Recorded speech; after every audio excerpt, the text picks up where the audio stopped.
Hello students, आप सब कैसे हो। जैसा कि आप सभी को पता है कि हम कौन सा टॉपिक कर रहे हैं, इनकम टैक्स का कैपिटल गेन कर रहे हैं। कैपिटल गेन के लिए हमें क्या पता होना चाहिए, कैपिटल असेट्स पता होनी चाहिए। और कैपिटल असेट्स के लिए हमें क्या पता होना चाहिए कि ये शॉर्ट टर्म असेट्स है कि लॉन्ग टर्म असेट्स है। लॉन्ग टर्म और शॉर्ट टर्म कैलकुलेट करने के लिए हमें ये पता होना चाहिए इसका स्टार्टिंग पॉइंट क्या है और ट्रांजेक्शन पॉइंट क्या है। ठीक है, तभी हम शॉर्ट टर्म और लॉन्ग टर्म निकाल सकते हैं। और साथ में हमें ये भी पता होना चाहिए किन ट्रांजेक्शन को हमने ट्रांसफ़र मानना है, किन ट्रांजेक्शन को हमने ट्रांसफ़र नहीं मानना है। लास्ट वीडियो में मैंने आपके साथ डिस्कस किया था ट्रांसफ़र, ठीक है, कि इनको ट्रांसफ़र माना जाता है। आज मैं इस वीडियो में आपके साथ डिस्कस करूंगी कि बहुत सारी आइटम है जो ट्रांजेक्शन की गई है, एक पर्सन ने दूसरे पर्सन को ट्रांजेक्शन की है, कैपिटल असेट्स दी है, लेकिन उनको ट्रांसफ़र नहीं काउंट करना है।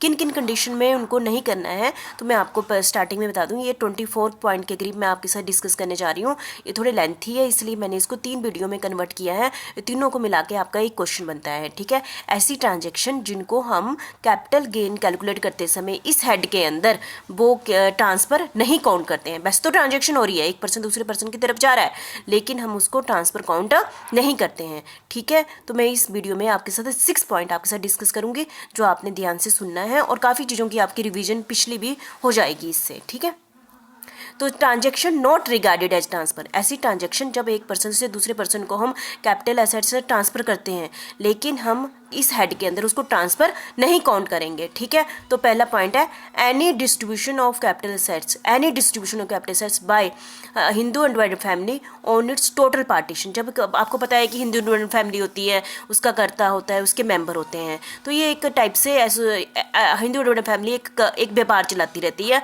और बिजनेस करती रहती है, तो इसकी प्रॉपर्टी भी होती है ना, कैपिटल एसेट्स भी होती है। तो जब टोटल पार्टीशन हो जाता है, टोटल पार्टीशन आपस में डिवाइड कर लेते हैं, तो मेंबर को उस पार्टीशन का हिस्सा मिल जाता है, कोई प्रॉपर्टी मिल जाती है या फर्नीचर मिल जाता है या मशीनरी मिल जाती है।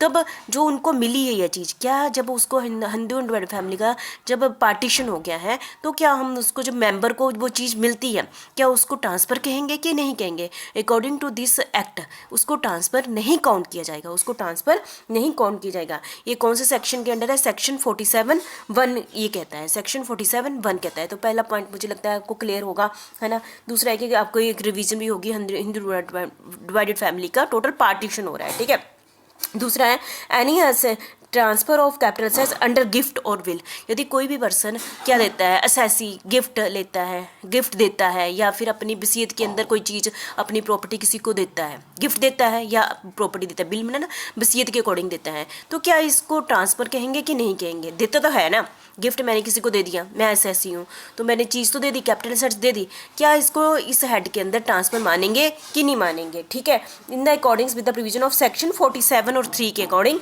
इसको ट्रांसफ़र काउंट नहीं किया जाएगा, इसको ट्रांसफ़र काउंट नहीं किया जाएगा। ठीक है, तो मुझे लगता है आप समझ गए होंगे। थर्ड पॉइंट है transfer of capital assets by holding company to its subsidiary company. Holding company जब कोई ट्रांसफ़र करती है क्या, capital assets under section 47(4), under section 47(4). पहले तो आपको ये पता होना चाहिए होल्डिंग कंपनी है, ये आपको पता ही है। होल्डिंग कंपनी, सब्सिडियरी कंपनी क्या होती है। जो होल्डिंग कंपनी वो कंपनी होती है जिसने सब्सिडियरी कंपनी के 50% से ज़्यादा क्या कर लिए हैं, शेयर खरीद लिए हैं, या फिर सब्सिडियरी कंपनी के 50% से डिसीजन लेने की पावर किसके पास है, होल्डिंग कंपनी के पास है। तो ऐसी होल्डिंग कंपनी ने यदि अपनी कैपिटल सब्सिडियरी कंपनी को दी है तो उसको ट्रांसफ़र काउंट नहीं किया जाएगा, ये ध्यान में रखना है। सब्सिडियरी कौन दे रही है, holding company to its subsidiary company को दे रही है, तो क्या दे रही है, कैपिटल असेट्स दे रही है, तो उसको ट्रांसफर में काउंट नहीं किया जाएगा। ठीक है, कौन से सेक्शन के अंडर, सेक्शन 47 और सब सेक्शन 4 के अकॉर्डिंग। लेकिन ये बात आपने बहुत ध्यान में रखनी, यदि ट्रांसफर क्या है, स्टॉक इन ट्रेड में है, स्टॉक इन, यदि होल्डिंग कंपनी सब्सिडियरी कंपनी को क्या दे दी, कैपिटल असेट्स नहीं दे रही है, क्या दे रही है, स्टॉक इन ट्रेड दे रही है। और कौन से सन के बाद, 29 Feb 1988 के बाद कि ये लागू हुआ है, देन इस टाइप की ट्रांजेक्शन को हम क्या कहेंगे, ट्रांसफ़र कहा जाएगा। यदि स्टॉक इन ट्रेड ट्रांसफ़र करती है होल्डिंग कंपनी सब्सिडियरी कंपनी को तो उसको ट्रांसफ़र कहा जाएगा। यदि होल्डिंग कंपनी सब्सिडियरी कंपनी को कैपिटल एसेट्स देती है तो उसको ट्रांसफ़र काउंट नहीं किया जाएगा। तो आप समझ गए होंगे, स्टॉक इन ट्रेड यदि होल्डिंग कंपनी सब्सिडियरी कंपनी को देती है तो उसको हम ट्रांसफ़र कहेंगे। ठीक है, तो आप समझ गए होंगे इस स्लाइड में मैंने आपको कहा हिंदू डिवाइडेड फैमिली का पूरा पार्टीशन हो गया है तो मेंबर को उसका शेयर मिल रहा है तो उसको ट्रांसफ़र नहीं कहेंगे, ठीक है। और यदि गिफ्ट के अंदर ट्रांसफ़र किया जा रहा है या बिल के अंदर ट्रांसफ़र किया जा रहा है तो उसको भी हम ट्रांसफ़र नहीं कहेंगे, ठीक है। यदि होल्डिंग कंपनी सब्सिडरी कंपनी को कैपिटल असेट्स देती है तब भी उसको ट्रांसफ़र नहीं कहेंगे। लेकिन यदि होल्डिंग कंपनी सब्सिडरी कंपनी को स्टॉक इन ट्रेड देती है तो उसको हम ट्रांसफ़र कहेंगे। और जब हम कैपिटल गेन में कैलकुलेट करते समय इसको ऐड किया जाएगा, ठीक है। तो मुझे लगता है आप समझ गए होंगे। तो फोर्थ पॉइंट है transfer of capital assets by 100% subsidiary company to its holding company.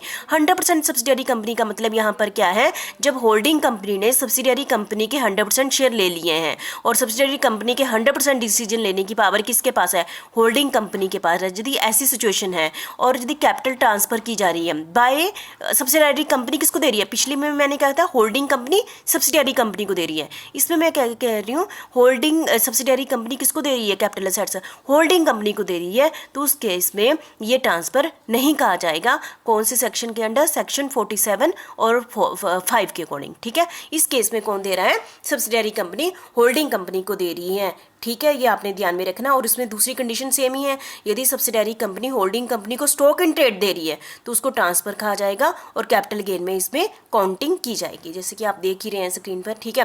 Fifth point है transfer of capital assets in case of amalgamation. Amalgamation आपको पता है सेक्शन 47(6) के अकॉर्डिंग। एमलगामेशन क्या होती है, दो कंपनियां होती हैं, एक तो होता है एमलगामेटिंग कंपनी, है ना, जो खत्म हो जाती है, तो किस में ट्रांसफर हो जाती है, एमलगामेटेड कंपनी में होती है। एमलगामेटिंग मतलब ले लिए ए कंपनी है, ठीक है, वो खत्म हो गए, किस में जाके ट्रांसफर हो जाती है, एमलगामेटेड कंपनी सी में जाके ट्रांसफर हो जाती है। जब एमलगामेटिंग कंपनी की जो कैपिटल असेट्स है एमलगामेटेड कंपनी में चली जाती है, ठीक है, तो वो कैपिटल गेन कैलकुलेट करते समय इसको ट्रांसफर नहीं कहा जाएगा। लेकिन शर्त क्या है, एमलगामेटेड कंपनी जो नई बनी है, सी बनी है, should be an Indian company. Amalgamated क्या होनी चाहिए, इंडियन कंपनी होनी चाहिए, ठीक है। एमलगामेटेड कंपनी जो अभी रजिस्टर्स में आ गई है, जैसे सी बन गई है। और एमलगामेटिंग कंपनी कौन होती है, जो कि अब खत्म हो गई है, मतलब आगे जाके मर्ज हो जाती है, ठीक है। लास्ट पॉइंट मैंने इसमें आपको डिस्कस कर रही हूँ, transfer of share in Indian company, transfer of share in Indian company held by foreign company. किसको ट्रांसफर किया जा रहा है, इंडियन कंपनी को। कौन कर रहा है, फॉरेन कंपनी कर रही है।